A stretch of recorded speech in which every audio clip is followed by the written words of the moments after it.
Vincent van Gogh's Cat, written and illustrated by the second grade students of East Washington Academy in Muncie, Indiana.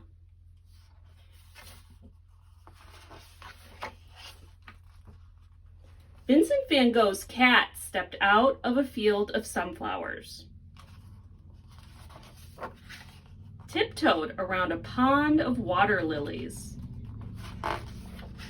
explored an exotic jungle,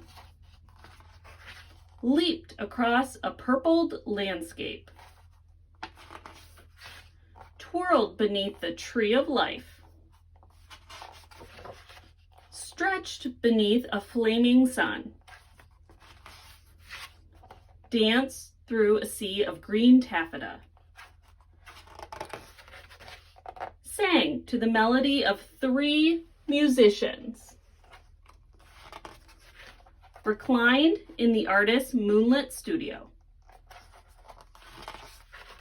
napped near a child in a blue chair, climbed a spiraling starry stair,